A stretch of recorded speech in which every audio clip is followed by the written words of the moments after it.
El arte del acto médico exige vocación, conocimiento, trabajo, solidaridad, esfuerzo y sobre todo respeto por el paciente.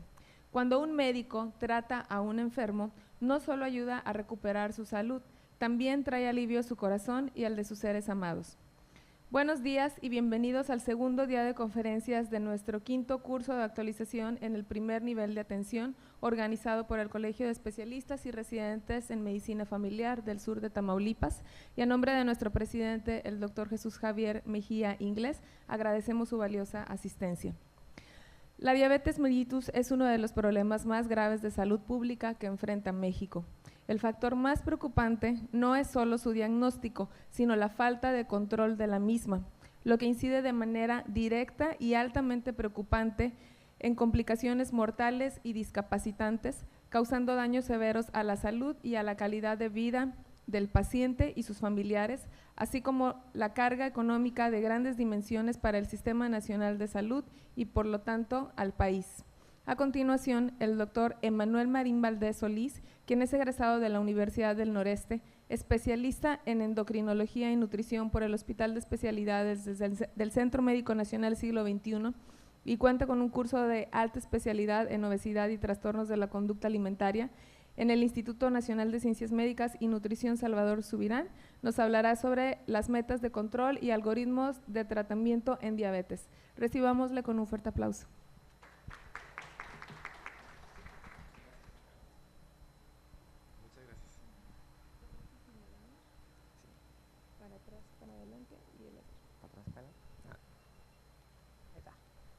Bueno, antes que nada, buenos días a todos los que se despertaron temprano. Pensaba como que no dan ganas, ¿no? Bueno, antes que nada quiero pues presentarme. Muchas gracias por la invitación. Yo soy Emanuel Valdés, soy médico endocrinólogo, formo parte del equipo aquí del Hospital Regional de Pemex y el día de hoy me invitaron a dar esta plática, pero quiero que veamos esta plática como una plática ligera. Quiero que se lleven la mayor cantidad de información posible. A mí me interesa mucho que la atención primaria tenga un buen control de la glucosa. De verdad me interesa mucho. ¿Por qué?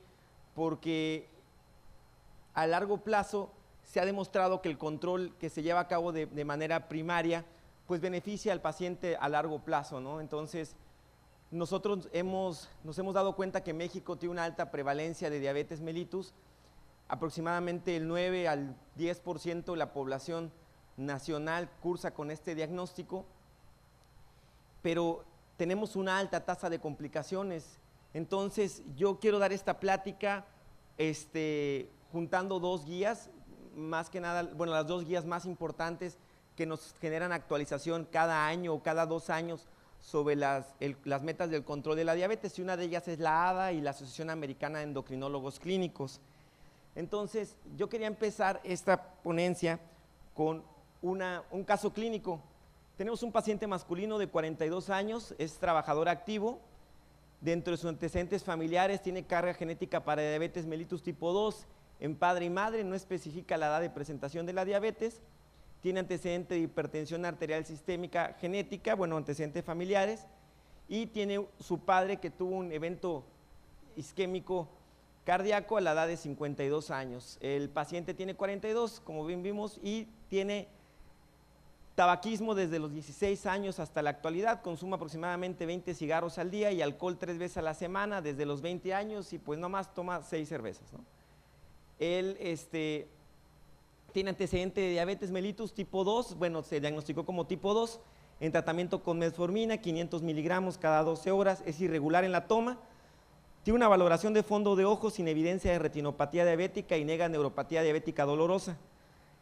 Es hipertenso desde los 24 años, en tratamiento con losartán, 50 miligramos cada 24 horas, y tiene antecedente de cardiopatía isquémica hace 2 años, tratamiento con aspirina actualmente, y consume de manera regular moringa, ¿verdad? No tiene, pues el resto preguntados y negados, ¿no? Ahora, pues la exploración física encontramos un paciente con clara evidencia de acantosis, datos clínicos de resistencia a la insulina.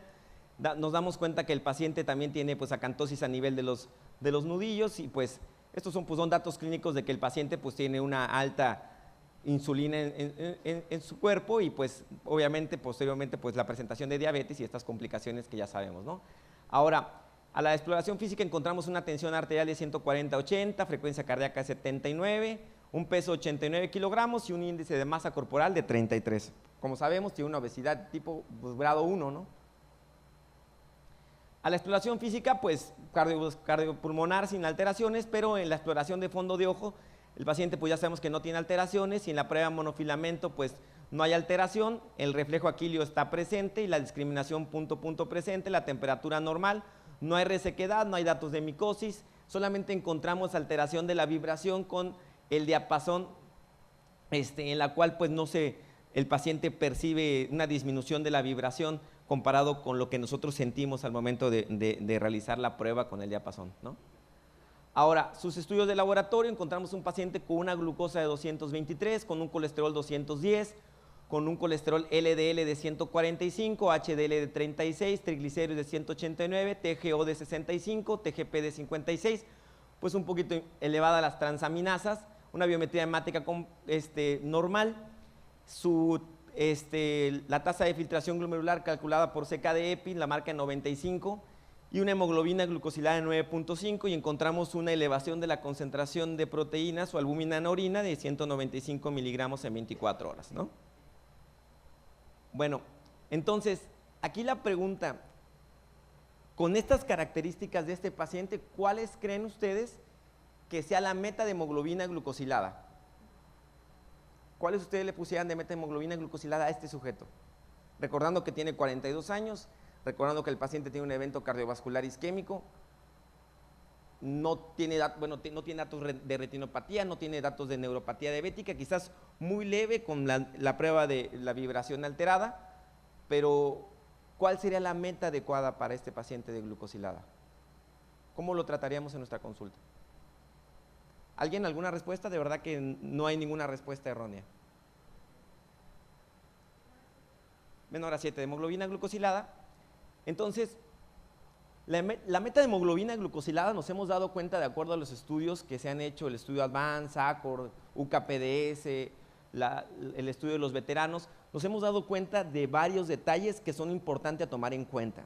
Primero que nada, si un paciente es joven, no tiene complicaciones, es importante atenderlo de manera oportuna y mantener la cifra de hemoglobina glucosilada lo más baja posible sin que tenga riesgo de hipoglucemia. Eso es de ley. O sea, eso es algo que nos dimos cuenta. Ahora, ¿cuál sería la meta aceptada? Pues depende de quién lo diga, ¿no? Pero la meta sería menos de 6.5 aceptable según la Asociación Americana de Endocrinólogos Clínicos o menos de 7 según las guías de la ADA. Pero también nos dimos cuenta que hay muchos factores que intervienen de manera negativa o positiva al momento de yo decirle al paciente qué tanto control quiero de hemoglobina glucosilada. Entonces, si el paciente pues es un paciente que está altamente motivado, tiene ganas de echarle, o sea, quiere cambiar, el paciente llega a nuestra consulta con motivos, pues sí hay que bajar lo más posible la hemoglobina glucosilada. Claro, 6 es un nivel bajo, a mí se me hace, al menos para esta literatura, pero lo marca como una posible meta, ¿no? Pero si el paciente está poco motivado, no es adherente a la terapia, tiene pocos recursos, pues podemos mantenerlo un poco más flexible. Los recursos, pues nuestros recursos realmente son limitados, entonces también nos podríamos a pensar pues un poquito más flexible, arriba de 7, ¿no? El paciente tiene alto riesgo de hipoglucemias, podríamos elevarla a 8, el tiempo de duración de la diabetes, pues lo podremos subirnos a 8, tiene una larga expectativa de vida o tiene una corta expectativa de vida, pues eso va a variar de cada uno, ¿no? Si tiene complicaciones micro o macrovasculares. Pero si yo tomo en cuenta al paciente que les acabamos de comentar, el paciente tiene una larga expectativa de vida, tiene 42 años, ¿la tiene o no la tiene? Pues sí, sí la tiene, ¿no? Y tiene mucha expectativa de vida. Entonces, pues yo también voy a poner en consideración que este paciente, pues va a vivir aproximadamente otros 30, 40 años, si bien le va, ¿no? Si lo atendemos bien. Pero tiene complicaciones micro, pues quizás todavía no tiene tantas micro, pero ya tiene una complicación macrovascular, tiene un antecedente cardiovascular prematuro que se cataloga dependiendo si es hombre o mujer, menos de 65, menos de 55 años. Pero ¿Tiene alto riesgo de hipoglucemia? Pues no, no tiene alto riesgo de hipoglucemia este paciente porque realmente no es adulto, mayor, no está tomando medicamentos que puedan generar riesgo de hipoglucemia elevados como las sulfonilureas o las insulinas. Entonces, pues ni muy, muy, ni tan. Yo creo que en este caso lo consideré como un caso donde si individualizamos la terapia para este paciente, una meta muy aceptable sería 7 de hemoglobina glucosilada. Pues de acuerdo, pues la meta según quién lo dice, ¿no? Pues yo por eso les decía a ustedes, depende quién diga. O sea, nadie está equivocado realmente 100% nunca, al menos que digas 12 de glucosilada, ¿no? Pero depende mucho quién lo revise y en dónde lo leas, pero la ADA nos informa que menos de 7 es una meta aceptable y la Asociación Americana menos de 6.5 si está altamente motivado. Pero, ¿la que sigue? Pero si el paciente es adulto mayor, tiene una pobre adherencia, tiene múltiples comorbilidades, tiene un alto riesgo de hipoglucemia y está poco motivado, pues lo puedo mantener entre 7 a 8 de hemoglobina glucosilada y ¿saben qué? No está mal. No está mal. Si yo tengo un paciente con enfermedad renal crónica terminal, estadio 5, el paciente está utilizando insulina, el paciente tiene hipoglucemias frecuentes, el paciente se hospitaliza, ya tiene 7 unidades de insulina y se está hospitalizando cada semana con hipoglucemias, ¿sería lógico llevarlo a menos de 6.5 de hemoglobina glucosilada? No, no. Incluso nosotros sabemos perfectamente que el paciente que tiene una tasa de filtración glomerular de 4, estadio 4, lo que voy, pues no tarda en llegar a 5, pero si está en 4 y tiene hipoglucemias, pues tengo más riesgo de matarlo por una hipoglucemia que tengo una glucosa de 140. No sé si me estoy explicando un poco. Ahora, pero si el paciente tiene una enfermedad terminal y tiene una muy corta expectativa de vida, tiene 87 años, ¿realmente también tendría que ser tan estricto con él? Pues no, la literatura actual nos dice que no, podríamos llevarlo hasta 8.5 de hemoglobina glucosilada y volvemos a caer a lo mismo, es válido. El paciente tiene un cáncer de páncreas, que pues por lo general es un tipo de diabetes de tipo pancreatógena, y el paciente tiene un cáncer de páncreas metastásico. ¿Qué objetivo voy a tener con ese paciente? Llevarlo a 6.5 de hemoglobina glucosilada. ¿Qué más le voy a ofrecer al paciente? Pues nada. Entonces, una meta aceptable es 8.5. La que sigue, por favor. Ahora, el octeto ominoso de Defronso nos dice a nosotros, el octeto se refiere a que son 8, y ominoso es aquello que debe ser odiado o repudiado. Nos dice a nosotros que hay 8 puntos claves en la presentación de la diabetes. Pues las básicas, pues ¿cuáles son? Pues la resistencia a la insulina, la alteración en la secreción de insulina, el aumento en la gluconeogénesis hepática por una disminución en la insulina y un aumento en la captación de ácidos grasos, la oxidación, la lipotoxicidad, la glucotoxicidad, el efecto glucosúrico aumentado, que es ahora muy importante, y las alteraciones del sistema nervioso central. Sabemos que el paciente que tiende a tener obesidad tiene una alteración al momento de la ingesta de los alimentos porque tiene una resistencia a la leptina por el mismo proceso inflamatorio de bajo grado. Pero nosotros tenemos varias terapéuticas en las cuales podemos trabajar, ¿no?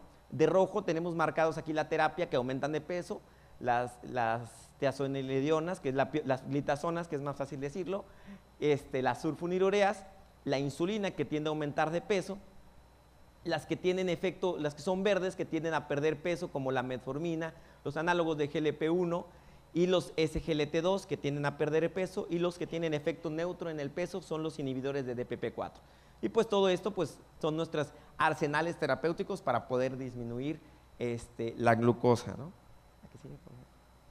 Bueno, no se ve mucho, se veía mejor en mi computadora, pero básicamente, ¿qué es lo que nos dice la literatura? Que el paciente debe ser sometido a cambios en el estilo de vida, todos, habidos y por haber, todos igual, ¿no? Entonces, a veces no importa qué tanto nosotros le estemos aumentando la insulina al paciente, el medicamento, agregándole otro medicamento, enviándolo, modificando, agregándole más medicamento, las hierbas que ustedes gusten y manden. No importa si el paciente no fomenta cambios en su estilo de vida. ¿Por qué no importa? Porque cada vez la enfermedad no se va a detener, la enfermedad sigue un curso natural. Nosotros ya sabemos las historias naturales de enfermedad, ya sabemos cómo empiezan y ya sabemos muchas de ellas cómo terminan, como la sífilis en algún tiempo, que no le dimos antibióticos a unos, nosotros no, en Estados Unidos, y se murieron y ya sabemos cómo se termina.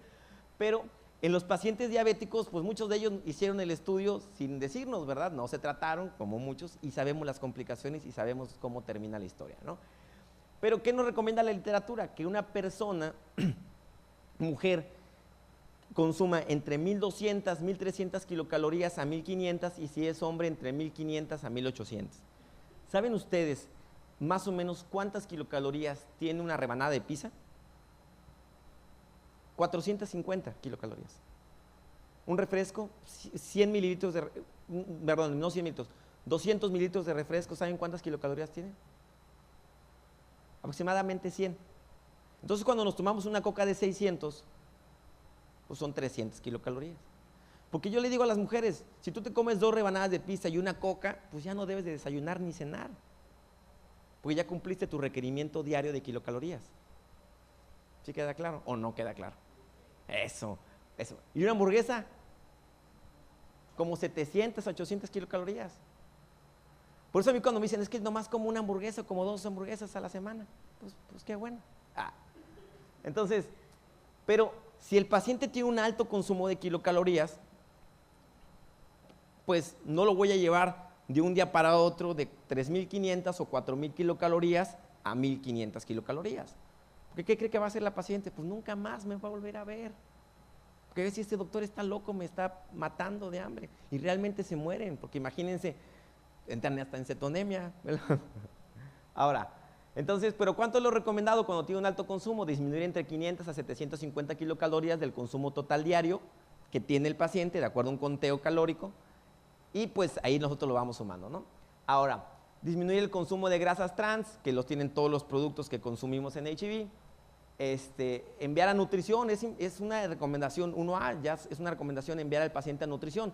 Nosotros, con la pena, podemos saber algo y todo, pero no somos nutriólogos, entonces alguien nos tiene que dar una mejor opinión al respecto. Recomienda también el ejercicio, realizar 150 minutos a la semana de ejercicio, aproximadamente 30 minutos al día para fomentar la pérdida de peso y para mejorar los patrones de glucosa, pero ya una vez perdiendo peso y una vez controlando, se recomiendan entre 200 a 300 minutos a la semana. El ejercicio tiene que ser cardiovascularmente efectivo. Esto significa que la persona tiene que ser sometida a un proceso de conteo de latidos cardíacos entre el 50-70% de lo esperado. Pero eso es difícil, nosotros no podemos cuantificarlo, el paciente no tiene pulsómetros o cosas por el estilo. Pero ¿qué sí puedo decirle para que sea cardiovascularmente efectivo? Que haga la prueba de respiración, y la prueba de respiración es que cuando el paciente corra o haga ejercicio o haga caminata, no pueda articular 3 palabras seguidas durante la misma oración porque presenta fatiga. No sé si me estoy explicando. O sea, el paciente si va a caminar y va platicando con la amiga, pues eso no es ejercicio, ¿estamos de acuerdo? Entonces, pero si el paciente va corriendo y no puede ni siquiera hablar y se va jadeando, pues se va a infartar. Entonces, se debe de hacer en bloques de 10 minutos durante un periodo de 30 minutos a lo largo del día. No necesariamente tiene que hacer los 30 minutos seguidos, puede hacer 10 minutos en la mañana, 10 minutos en la tarde y 10 minutos en la noche, ¿ok? Y no deben de pasar más de 48 horas entre ejercicio y ejercicio. ¿Eso qué significa? Que si una persona hace ejercicio de lunes a viernes y no hace sábado y domingo, pues ya perdió el efecto cardiovascular preventivo y los efectos en la internalización de la glucosa, porque pasó 48 horas entre ejercicio y ejercicio. Yo recomiendo que haga de lunes a jueves, suspenda el viernes, haga el sábado y haga hasta el lunes. Ya no pasaron más de 48. Ahora, el dormir bien, ¿no? El dormir bien, pues se ha demostrado que disminuye el riesgo cardiovascular. Tienen que dormir de 6 a 9 horas al día, y muchos pacientes que deben de tener ustedes, que dicen, es que yo estoy bien, doc, yo me veo bien, peso 130, pero yo me siento toda, señores, que traigo glucosilada, no, pues que yo no siento nada. Pues, ¿qué hago, no? Pues lo mandas a reestructuración cognitiva o la mandas al psicólogo. Este paciente no lo vamos a resolver nosotros. ¿Por qué? Porque tiene un problema más allá de lo que nosotros podemos atender, y hay que entender que no somos magos, ¿verdad? No es hay áreas que no nos corresponden como médicos y que debemos de delegar responsabilidades. Algo interesante con las nuevas especialidades es aprender a delegar responsabilidades en áreas que no nos corresponden. Yo, cuando me llega un paciente a mí que no puedo atenderlo, el paciente entra en completa negación, ya llevo 3 o 4 consultas de negación, o sea, yo no lo voy a poder solucionar. Ese paciente requiere una reestructuración cognitiva. Ahora, disminuir el consumo del tabaco y el consumo de alcohol, que eso no hay duda. La que sigue, por favor. Ahora, ¿cómo llego a esta meta? ¿Cómo llego a las metas que habíamos platicado previamente? Bueno, la ADA nos dice varias cosas, pero nos dice primero que todo se va a basar en la hemoglobina glucosilada. La hemoglobina glucosilada menos de 9 se recomienda iniciar como terapia con metformina solamente. Si tiene 9, más de 9, considerar terapia dual. Pero si tiene alguno de los siguientes criterios, podríamos iniciar insulina. Una glucosa más de 300, que tenga síntomas consuntivos, o sea que el paciente esté perdiendo peso de manera involuntaria, que esté utilizando más de 3 terapias ya cambiadas en varias ocasiones y no logro una meta de hemoglobina glucosilada, o que el paciente tenga más de 10 de hemoglobina glucosilada, es una consideración para el inicio de insulina según la ADA, ¿no? La que sigue, por favor. Ahora, pues hay que darle con todo y a la metformina. La metformina sigue siendo nuestro caballito de batalla para todo. Siempre decimos nosotros que no hay mejor medicamento actualmente para el tratamiento de la diabetes vía oral que la metformina. La metformina, ¿cuál es la dosis mínima efectiva? Se los digo porque normalmente nos equivocamos. El paciente estaba a una dosis infraóptima. La dosis efectiva, de acuerdo a un estudio que se llama Diabetes Trial Prevention, nos dice que son 1500 miligramos al día. La dosis mínima efectiva. O sea, 850 en la mañana y 850 en la noche. Claro, hay gente que no la va a tolerar, tenemos que iniciarla poco a poco, se aumenta de manera progresiva, pero 500 en la mañana y 500 en la noche es poco.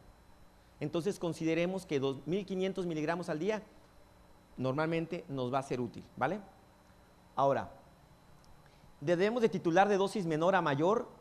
Está contraindicado, obviamente, sabemos que hay contraindicaciones significativas, como cuáles, pues el deterioro en la función renal, el paciente que tiene hepatopatía crónica descompensada, insuficiencia cardíaca descompensada, o tiene algún medio por el cual el paciente esté produciendo acidemia, se contraindica el uso del medicamento, no se indica en pacientes hospitalizados, y a pesar de todo esto, el riesgo de acidosis láctica pues sigue siendo bajo. Las recomendaciones actuales nos recomiendan, como dice así, que todo paciente que esté consumiendo metformina tiene que tener un complejo de vitamina B12 asociado. ¿Por qué? Porque disminuye la concentración de vitamina B12 en rangos mínimos de manera crónica y en algunos casos puede presentar neuropatía diabética sensitivo-motora o neuropatía más asociada al déficit de vitamina B12 y lo podríamos suplementar. Ahora, la dosis máxima aceptable para una persona con peso normal es de 2550 miligramos al día y si tiene más de 35 de índice de masa corporal, pues podríamos subirnos hasta 3000 miligramos al día. Claro, estoy de acuerdo con todos los que me vayan a decir ahorita, doctor, pero es que a más dosis, más síntomas gastrointestinales, es cierto, pero no deja de ser un buen medicamento. ¿La que sigue? Por favor. Ahora, pues ya le inicié la terapia, dosis máxima, el paciente no hay control o tiene más de 9 de hemoglobina glucosilada en mi primera consulta, ¿qué le ofrezco? Pues una terapia dual. Ya sabemos que la ADA nos dice que es terapia dual. Pero actualmente, ¿qué medicamento le voy a iniciar, doctor? ¿Cuál es el más fregón? ¿Cuál es el que funciona más? ¿Cuál es el que más baja la hemoglobina glucosilada? Pues realmente todos son buenos. O sea, no tengo ninguna duda que todos son buenos. Todos bajan la hemoglobina glucosilada, pero debemos de individualizar la terapia para cada uno. ¿Y cuáles son estos datos que a mí me importan? Pues el peso, la edad de la persona, el riesgo cardiovascular. Actualmente las guías del ADA lo ponen como un punto rojo para nosotros pensar qué medicamento dar. Tiene complicaciones y cuánto tiempo de evolución de la diabetes tiene. Un ejemplo, si tengo un paciente de 75 años, tiene diabetes mellitus tipo 2, recién diagnosticada, tiene 9.5 de glucosilada, yo no consideraría que las sulfonilureas fueran una terapia significativamente útil. Es más, sería útil, pero sería muy perjudicial. ¿Por qué? Porque sabemos que el paciente con mayor edad tiene mayor deterioro en la función renal y las sulfonilureas son secretagogos, tienden a presentar hipoglucemia. ¿Cuántos de ustedes que se encuentran en admisión médica continua han conocido pacientes que ingresan con hipoglucemias por el uso de sulfonilureas en pacientes mayores de 65 años? Yo, a mi consideración y a lo que nos dice la literatura, no es una terapia con una contraindicación absoluta, es una contraindicación relativa, pero pues a mi consideración yo no lo utilizaría. Ejemplo, el peso. Si el paciente tiene un índice de masa corporal alto, ¿qué medicamentos dijimos que subían de peso? Pues las glitazonas. ¿Le voy a dar una glitazona y le voy a dar sulfonilurea al paciente? Pues no, porque los dos suben de peso. Entonces debo de considerar el peso. la motivación, el riesgo cardiovascular. Esta es la pregunta actualmente más importante en el segundo paso en la evaluación de un paciente diabético en nuestras primeras consultas o en nuestro seguimiento. ¿Por qué? Porque si el paciente está infartado, el paciente tiene falla cardíaca, el paciente tiene alto riesgo cardiovascular, ahorita vamos a ver cómo se calcula eso, debo de iniciar con... perdón, es que me adelanté. Estos son los medicamentos que suben y bajan de peso. Esta es interesante para la consulta. ¿La que sigue? Bueno, no se ve, pero no apareció. Pero, ¿cuál es la terapia para el paciente que tiene riesgo cardiovascular elevado? Metformina de primera línea y inhibidores de SGLT2, tanto la empagliflozina como la canaglifosina o la dapaglifosina con menor efecto. Y para pacientes, los análogos de GLP-1. Ahora, pues ya le inicié tratamiento, ya tiene terapia dual a dosis máxima. ¿Qué hago? Si en 3 meses no hay control con 2 fármacos, ¿qué hacemos? Pues podemos considerar una tercera terapia, ¿no? Podríamos llegar a considerar una tercera terapia, pero fíjense, esto está muy, muy interesante. Esto lo dice la literatura, pero no te lo dicen las farmacéuticas que van a nuestro consultorio. Considerar que cada terapia aditiva a la metformina solo disminuirá del 0.7 a 1%. Ahora, ¿cuánto baja la hemoglobina glucosilada, la metformina? Hasta el 2%. Entonces, si yo le adhiero una u otra terapia, pues nada más voy a disminuir 1 por cada medicamento aditivo, que no pueden ser más de 3. Entonces, si el paciente tiene 14 de glucosilada, pues no lo voy a alcanzar con terapia médica vía oral. Tengo que adherir insulina. ¿La que sigue, por favor? Bueno, ya después de esto, de acuerdo a las indicaciones que acabamos de platicar, si el paciente no se controla, pues podríamos iniciar una terapia a base de insulina, iniciando siempre con una basal, que en este caso la recomendación es insulina glargina, insulina de Temir o insulina de Gludec o una insulina NPH, que es lo que tenemos nosotros en nuestra consulta. Y por lo general, tenemos que tomar en cuenta esto. Tenemos que tomar en cuenta que la dosis inicial es de 10 a 15 unidades, por lo habitual suelen ser nocturnas. ¿Por qué nocturnas? Porque se ha demostrado que la mayor formación del gluconeogénesis se lleva a cabo en ayuno. Entonces, si es en ayuno, pues el mayor tiempo de ayuno que tenemos es nocturno. Entonces, inícienlo por la noche y por cascada, al momento de controlar la glucosa de la mañana, por consecuencia vamos a empezar a controlar las glucosas a lo largo del día. Claro, posteriormente tenemos que ir titulando la dosis mayor, mayor, mayor, hasta posteriormente ya iniciar con una insulina basal bolo o insulina basal plus, o una insulina premezclada, pero eso ya tendríamos que hacerlo un poco más a fondo. La que sigue, por favor. Ahora, ¿pero qué dice la Asociación Americana de Endocrinólogos Clínicos? Pues son mucho más agresivos este grupo, ¿verdad? Porque a ver, con 9 de glucosilada ya inicias insulina. O sea, más cañón, ¿verdad? Imagínense, yo le digo eso al paciente, ¿usted cree que van a volver a ir con nosotros? No, pues no, ese doctor está mal, ¿no? Si tiene menos de 7.5 de glucosilada, iniciamos con estilo de vida y metformina o cualquiera de estas siguientes terapias. Más de 7, una terapia dual, y más de 9 insulinas si tiene síntomas, o 2 o 3 agentes si no tiene síntomas. La que sigue, por favor. Bueno, pues esta es la recomendación de la Asociación Americana de Endocrinólogos Clínicos, y ponen como datos de advertencia las sulfonilureas, las glitazonas. ¿Por qué? Porque tienden a aumentar de peso, tienen alto riesgo de hipoglucemia, y ponen como primera línea de tratamiento las sulfonilureas, segundo los análogos de GLP-1, que es una terapia inyectable, y tercero los inhibidores de SGLT2, y posteriormente pues ir adherando terapias, ¿no? Esto es lo que les acabo de platicar. Si el paciente tiene una terapia, tiene síntomas, pues vas a iniciar con insulina, más de 9 de glucosilada. Si no tiene síntomas, 2 o 3 medicamentos. ¿La que sigue? Bueno, riesgos cardiovasculares en pacientes diabéticos, sabemos que se mueren más, sabemos que se infartan más, sabemos que tienen más desfibrilación auricular, tienen mayor riesgo de enfermedad hipertensiva, embolias y aneurismas. ¿La que sigue? Por favor. Bueno, aquí vienen los medicamentos que les acabo de platicar. Sí, es que ya tengo poco tiempo. Bueno, ¿qué es los eventos cardiovasculares y cómo podemos medir los eventos cerebrovasculares? Pues es cualquier evento coronario fatal o infarto del miocardio fatal o no fatal. Y estas son todas las definiciones que incluye. Un paciente ya posoperado de cateterismo, pues ya es un evento, ya tiene antecedentes cardiovasculares.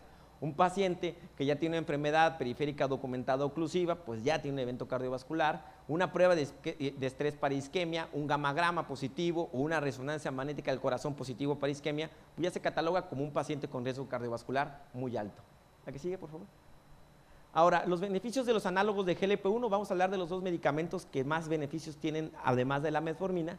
Disminuyen de peso, saciedad, retrasan el vaciamiento gástrico, mejoran el perfil de lípidos, el perfil de seguridad cardiovascular y renal, disminuyen la progresión de la función renal, disminuyen la esteatohepatitis, el hígado graso. En este paciente podría ser una terapia bastante útil.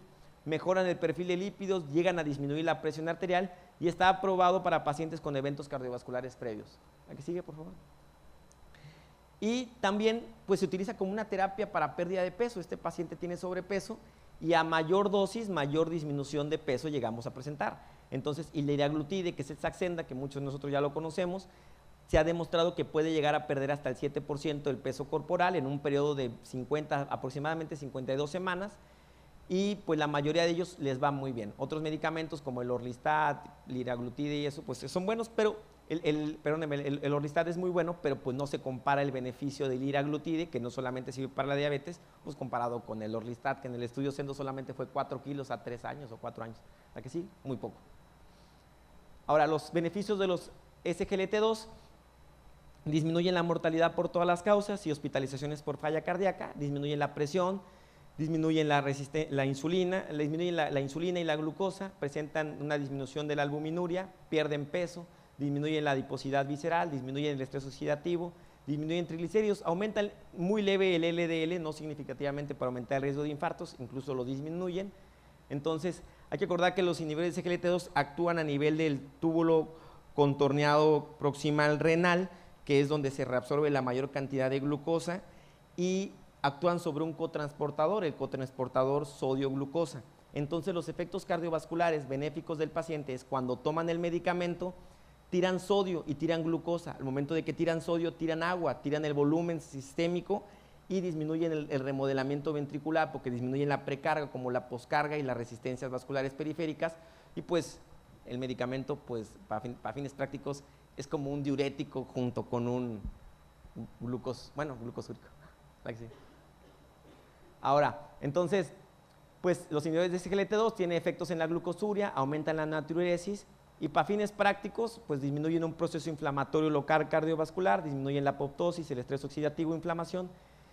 Hay disminución de la hipertrofia, disminuye la fibrosis, disminuye la falla cardíaca y disminuye el tamaño del infarto. Son medicamentos muy, muy buenos. ¿A qué sigue? Ahora, ¿cuánto disminuye? Aquí me equivoqué. ¿Cuánto disminuye? Pues va a disminuir como monoterapia, pues muy poco, como les acabo de decir, más o menos 0.7 a 1 de hemoglobina glucosilada. Pero algo interesante con los inhibidores de SGLT2 es que al momento de la fisiopatología, es que entre más hiperglucemia tienes, más cotransportadores SGLT2 tiene uno a nivel renal. O sea, trata de reabsorber más glucosa. El cuerpo sensa que no hay glucosa, a pesar de que la hay, y trata de reabsorber mayor glucosa a nivel renal. Entonces, ¿qué es lo interesante con estos medicamentos? Que entre más alta la hemoglobina glucosilada la tienen, más disminución va a tener de glucosa con el medicamento, siempre y cuando no tenga una tasa de filtración glomerular disminuida, porque si tiene menos de 45 o menos de 30, el efecto es mínimo. Ahora, ¿cómo se están defendiendo el resto de medicamentos? Pues si el paciente tiene una hemoglobina glucosilada muy bajita hacia arriba, digamos 7.5, pues el efecto va a ser mínimo de los inhibidores de SGLT2, porque les estoy explicando que a más glucosa, más cotransportador. Entonces, es cierto que los inhibidores de DPP4 sirven en más población que tienen una hemoglobina glucosilada discretamente alta junto con la metformina, pero no dejan de ser unos medicamentos que tienen efectos cardiovasculares muy prometedores. ¿Es que sigue? Aquí sigue, por favor. Ahora, el estudio EMPAREG, que es un estudio que habla de la empaglifosina, nos habla a nosotros que se tomaron en cuenta muchos pacientes que habían sido infartados, que tenían eventos cardiovasculares, y vean los efectos benéficos.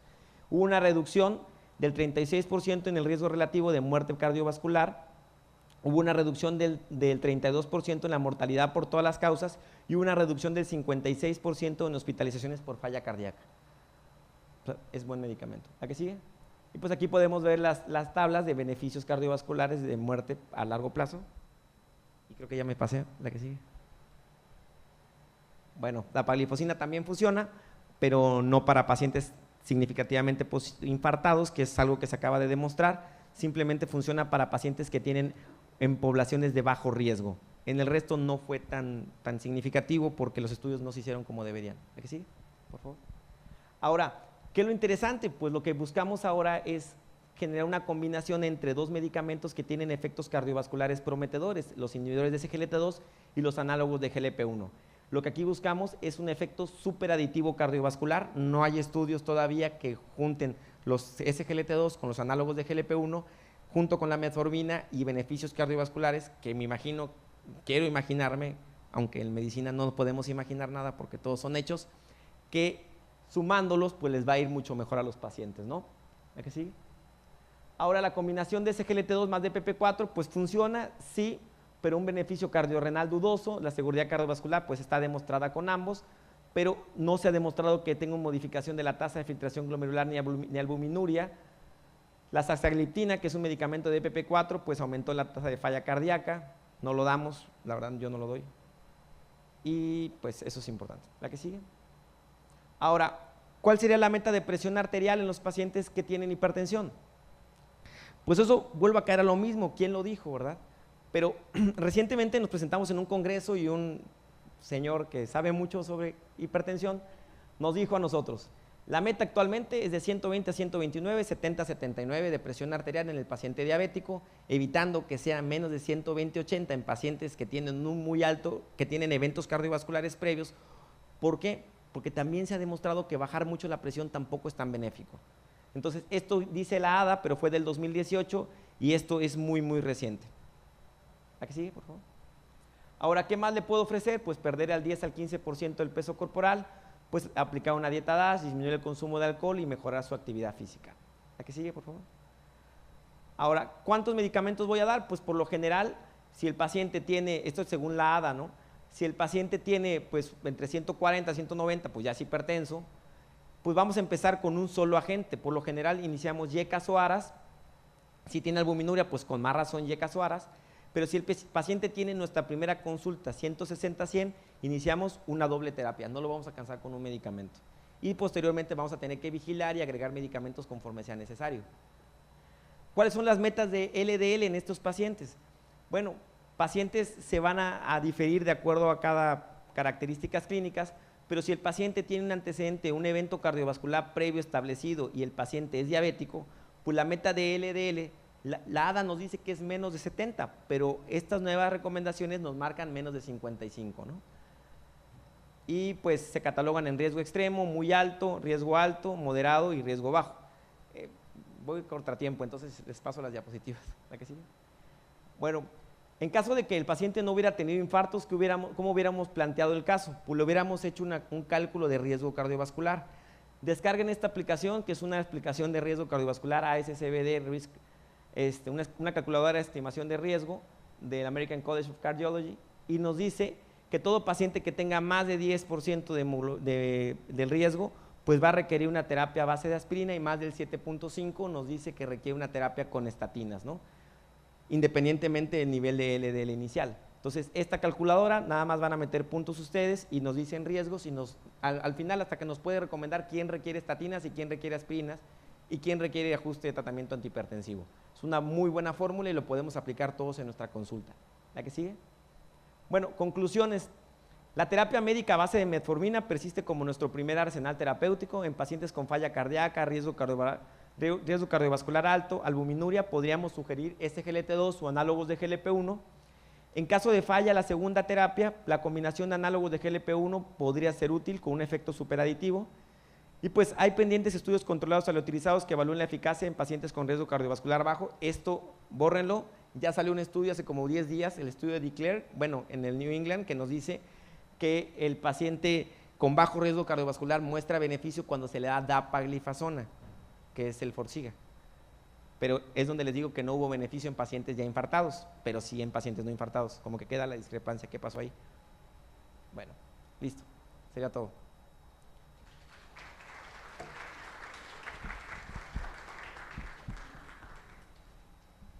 ¿Alguna pregunta o comentario para el doctor? Muy Muy bien, bueno, a continuación invito al doctor Jesús Javier Mejía Inglés, presidente de Sermefast, a hacer entrega de la constancia en agradecimiento a su interesante y muy completa plática.